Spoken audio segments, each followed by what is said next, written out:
BMW, my V12 water in the headlamp BMW. I saw a video on how you fix that. Take the headlight off, fill it with water, and see where it leaks out of it. I guess that'll work. I've got a bunch of parts in the box. And the parts are to fix my lower oil pan. And I didn't make a video of me removing it because that's too boring, but I've got my flashlight. And let's see what we've got underneath the BMW with the oil pan removed. We've got a chain-driven oil pump, and we've got some sludge in the motor. That's what happens when you don't change oil often enough. You get a little bit of sludge. This motor runs nice and tight and quiet, but it would have been nice and clean if someone changed the oil more often than once every 5 years. If you had to remove the big oil pan, you'd be SOL, because you got to take off the cross member subframe. What a pretty car. Everything's all nice and pretty underneath and tucked in. That other V12 I was looking at in the parking lot in Lake George had stickers here. No hooks. That's an anti-sway bar. This is a control arm, forward or lower thrust arm. We call them control arms. So I think my oil is leaking from the back. I don't know, it's dripping now. So I took off my oil level sensor wire, and I took off the power steering pump brackets, and I took off all the little bolts, and none of them were missing, none of them were stripped. And there is the oil pan, came right off. No fuss, no muss. Kind of like taking off a transmission oil pan. Like I said, if you had to do the big one, you'd be SOL. So someone has been in here, because this has got a coating of some silver stuff. And can I tell if it's been leaking? I don't know.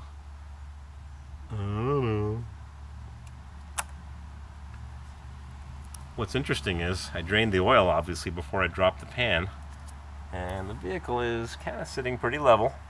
Normally I would jack it up more on the driver's side so the oil would drain to the passenger side and run out of the drain plug, which is right there. But look how much oil is in the pan, including some debris from the pine tree over here. Maybe that would quiet down the motor. You can see where someone's been cleaning this, brushed it clean. So I'm going to dump the rest of the oil, clean this up really nice, get rid of the silicone they put on the edge, which does nothing. Put a new gasket on from my box of parts from FCP Euro.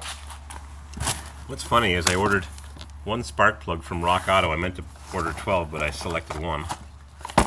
So of course they sent me one. And I ordered 11 from FCP. I think they would have asked me, why are you only getting 11? Well, apparently there's one spark plug that's almost impossible to change. Kind of like the 6.5 turbo diesel, where you can't get to one glow plug at all. Made in Slovakia. These are the idlers for the fan belts, and mine aren't making any noise, but I'm going to change them because the belts are bad.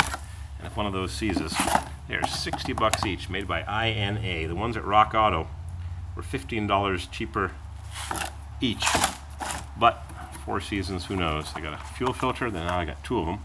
This is made in Germany. I'd ordered 1 previously, but it takes 2. I got some Victor Reigns silicone to use on the intake gaskets whenever I get that apart. Got some BMW center caps for the wheels. I know this sun's brutal. I've got an O-ring for the oil sender. It's in the bottom of the oil pan, but I haven't figured out how that comes out yet. Spark plugs, oil pan gasket. I got a bushing for the accelerator because this one squeaks and groans and it looks loose, like something's missing, but I'll figure it out when I take it apart. And I got my lifetime warranty. And the oil pan gasket is made in, where's it made? $7. Made in Belgium, wherever that is. Sounds like a lot of flowers to me. Federal Mogul, Payen.